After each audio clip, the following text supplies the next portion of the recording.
What's up, guys? This is Coach Grant with First Down Training, and today we got a special video for you. We are going to be going over exactly what Division I coaches look for in wide receivers. So we're going to be talking about exactly what they're looking for on your highlight tape, the type of speed requirements that are needed to be able to play at the Division I level, and pretty much everything that a 5-star, 4-star, 3-star wide receiver have in common. So I hope this video helps you guys out. Hope it could teach you a few new things. But also, fellas, if you're a wide receiver or even a quarterback and would like to train with us this offseason, we are coming out to 15 different cities across the country for 2-day-long QB and wide receiver camps. Next up on our camp tour, we'll be coming out to San Francisco, California. That camp is completely sold out, but our next camp will be in Miami, Florida. Then we'll be heading out to Las Vegas, Nevada, Charlotte, North Carolina, Dallas, Texas, Nashville, Tennessee, Portland, Oregon, Chicago, Illinois, Buffalo, New York. Then we'll be coming out to Atlanta, Georgia, Houston, Texas, Philadelphia, Pennsylvania, Detroit, Michigan, Boise, Idaho, and Los Angeles, California. So if you guys like some more information, want to learn how you can train with us,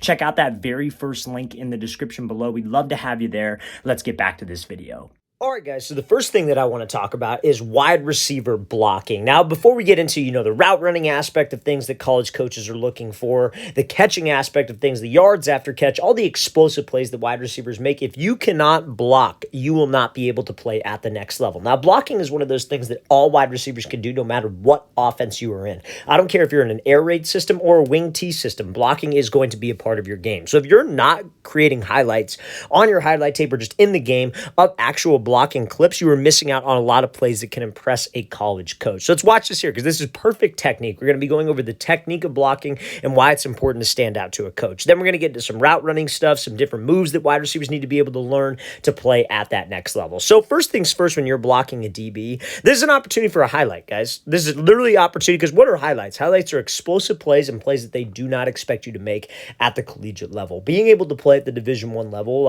you need to have a highlight tape that stands out from wide receivers across the country, right? The wide receiver is one of the most competitive positions in the respect that there's 4 on every single team, usually just that start, not to mention the guys that are backups, not to mention the guys that are backups on that, the freshmen coming in, guys on the JV team. Guys, there are so many wide receivers. It's one of the most popular positions there is. So what can you do to stand out? And plays like this is exactly what. So first things first, when you're going to block a DB, you got to be under control. A lot of times guys get over anxious because of exactly what I'm saying. They'll try to run up to this DB. They'll go full speed, try to knock him and try to just knock him on his butt, just go as hard as they can at him. Guys, if you address a DB fast, out of control, you do not have a base. All it takes is just one quick move, and then you could slip around it. Think of it like, I'm sure all of you are wide receivers and you've caught a bubble screen before. And you know the feeling when you're turning up the sideline and you got a defender who's running super fast and taking a really hard angle at you. What do? You just put your foot in the ground and then slip back to the inside. That's the same thing from a DB perspective. If we run at him super crazily, all he's going to do is just give one move and get around us and go make a play. So we have to make sure that we are under control first. Now, when I am under control and I address him and I am able to get hands on him, most important thing is that I got to make sure that I'm low. So first thing is being under control. Second thing is that I have to be low. That's day one football stuff. You guys probably learned that when you were 7, 8 years old. The low man is going to win. So you see how tall this wide receiver is. This is Chris Henry Jr. He's much, much taller than this DB, right? But watch when he blocks him. He gets low. He gets low and he wants to drive upward. He wants to drive upward from his legs. And that brings me to my third point that all wide receivers need to emphasize when blocking is keeping your feet active. Now, listen, if you guys want some more technical tips, I guess you could say on blocking in regards to hand placement, maybe some things that I can't personally tell you, talk to your offensive line coach on your high school coaching staff. That was one of the most beneficial things that I did as a receiver coach when we were trying to work on our blocking, right? Because you tell your receivers, hey, you got to hit that block, you got to do this, you got to do that. But technical points like what we're talking about right now, like keeping your feet active, getting low, certain hand placement things, ask the offensive line coach. Those guys block for a living. Ask them, hey, what are some things that I could tell my receivers or things that I can do as a receiver to be a little bit more effective in my stock blocking or run blocking? And that would be one of the most beneficial things you do to your game, at least in this respect, I promise you. So now, when I get hands on him and I keep my feet driving, you got to make sure that we keep a good base. One thing I would say with this wide receiver is his feet get a little bit too close together. I would like to see his feet be a little bit wider and active, just because when your feet are wide, it makes it harder for this DB to knock us off balance. Because if we're doing this against maybe a bigger guy, We address them under control. We get low. We keep my feet active. And we were trying to drive up, I'm keeping my feet running, but my feet are close together. All it takes is maybe one little pull of my arms, one little swat of my arms, almost like a DB who tries to lunge and jam at us. If we just swat his hands, he's completely off balance because he doesn't have a base. So I would like to see his feet be a little bit wider, but all in all, that's the blocking technique that you want. So remember, it comes down to 4 things, fellas, for wide receiver blocking. Number 1, address him under control. Number 2, we have to get low. Number 3, you got to keep your feet active. And number 4, we have to make sure that we keep a wide base when we are driving at him. So fellas, this is one of the best ways that you guys can stand out on film to a college coach. If you can't block, you will not get the ball. Now, again, run heavy offense. We read all the comments that you guys send to us about, well, I'm going to run heavy offense. My quarterback isn't that good. My quarterback doesn't give me the ball. Running game plays are plays that you can put on your film. I know you all would like to run a great route, catch it and go score a touchdown, jump ball, head top catch in the back of the end zone. But blocking is something that can help you guys stand out. There are opportunities to make explosive plays. I know it's not the flashiest thing in the world, but if you put a DB out of bounds like the last example, that's a pretty flashy play that will stand out to a lot of coaches. Now, let's look at this second clip here. This is from a 5-star wide receiver, Jeremiah Smith. This is a training clip, and I want to talk to you guys about explosive plays and how you guys can run smoother routes. So I did an interview I would say about a month ago with a college coach who coached at Michigan State, right? He played Division I ball. He played for the Saints for a little bit, and he coached at Michigan State, and he coached the receivers at Michigan State.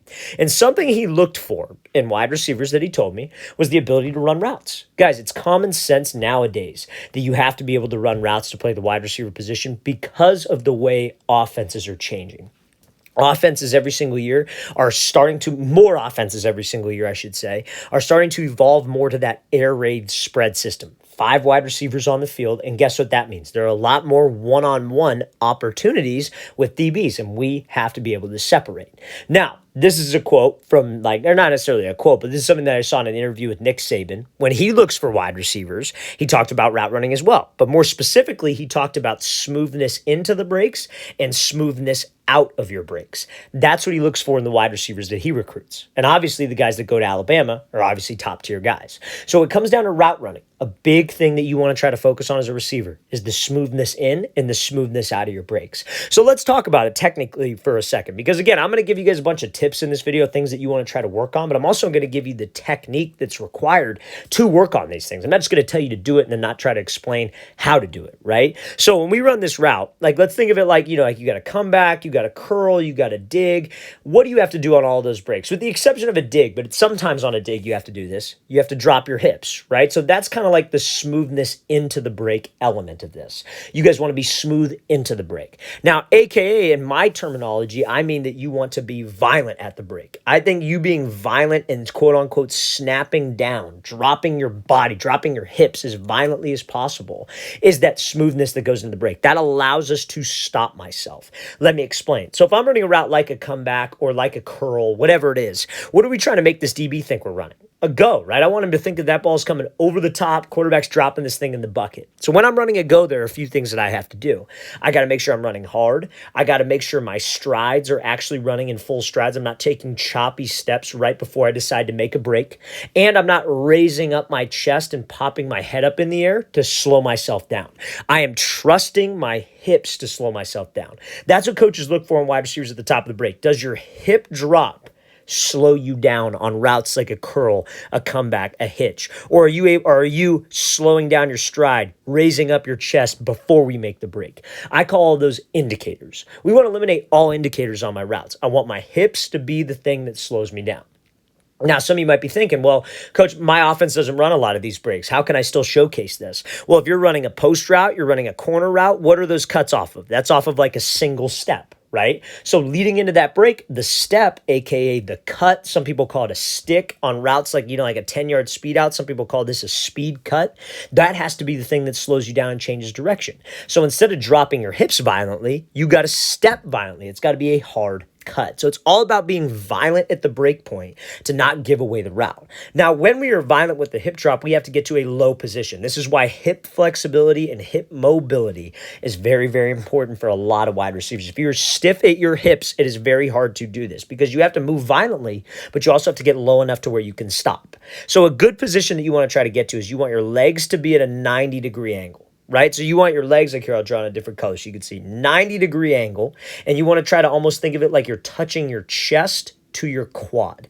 Chest to quad, lower body's at a 90-degree angle. Reason why this is important is if you drop violently, that is going to help you decelerate and stop on a dime when selling vertical properly, running hard, running in full stride. So you have to get to this position as quickly as possible. Now, smoothness out of the break. That has a lot to do with the steps and the acceleration out of your break. Right? Because again, this is what Nick Saban said. He looks for wide receivers who get into the break. How smooth do you get into the break and how smooth do you get out of the break? Because remember, offenses are constantly changing. Air raid, spread system, 5 wide receivers on the field. You have to be able to separate to get the ball. And that's what they're looking for. They're trying to find guys. Because remember, the receiver position is so freaking competitive. They're trying to find the guys who are fast, who are tall, who can obviously block, like we talked about in the last example. But also guys who can separate. Because separating is the most important thing when you're going up against DBs who get more talented every single year. So now, smoothness out of a comeback break. He snaps on his inside foot. Do you always need to snap on your inside foot? No. I think if the route is based off of steps, what I mean by that, like let's say the receiver's here and let's say it's zone coverage, DB's off. And let's say you got to run a comeback on your 4th inside step, right? So if you got to run on your 4th inside, then yes, you must snap on the inside foot. Let's say it's man-to-man press coverage like this. It's more about a landmark. So you get to the landmark and you drop. It could be your inside foot. It could be your outside foot, whatever it is. But let's say in a perfect world, it says inside foot. How do you get out of this as smooth as possible, as fast as possible? And it has a lot to do with your step placement on the break. So he goes into this break. He snaps down the inside foot. We call that a trigger step. It triggers the hip drop. It triggers the low center of gravity violently to slow himself down. Look at his second step here when he breaks. He snaps. What does his second step do? It pivots at a 45-degree angle because that's what that's doing. That's helping him get his hips out of the break. And see how he maintains this low position. Now, when you pivot, you snap, you pivot, and then what does the third step do? You hook around and drive off the third step. So now he's out of this break in 3 steps, while going full speed, while dropping his hips on a dime. Guys, that is so tough to cover from a DB perspective because a DB is hoping that you're selling fade and he's right here and you snap down and your second step stays forward, your third step stays forward, 4, 5, 6, 7, then you're out of the break in 6 to 7 steps. So he has time to recover. But guys, if we don't give the route away, we can drop on a dime. We eliminate steps and we accelerate out of the break. They can't stop that. And that goes for any route that you run. Hitch, post, corner, comeback, curl like we just looked at. So fellas, route running, smoothness into your breaks and smoothness out of your breaks is something that wide receiver coaches love at that next level. So now, it's another thing that's going to tie into route running for you guys. This is another example of Chris Henry Jr., the guy we looked at with the blocking clip, is going to be creativity with your routes, right? So can you add a little, do you have like a route running IQ is what I want to say.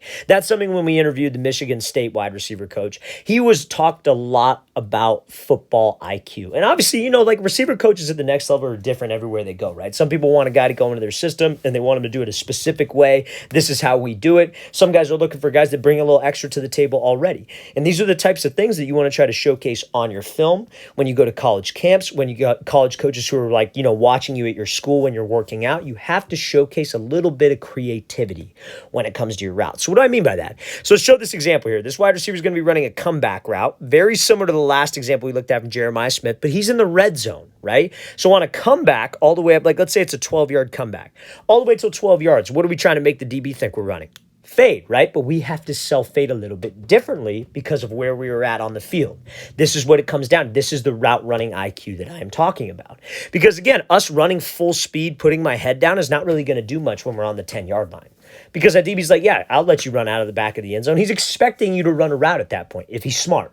So watch what this receiver does. He gives a move inside, bursts up to the outside, and he gives something called a peek back move. So it's a way to self-fade that's a little bit more creative. So instead of him just keeping his head down then breaking, he shoots his head to the inside, acting like he's catching a quick goal line fade because of the situation. They're in the red zone, so it would be a goal line fade.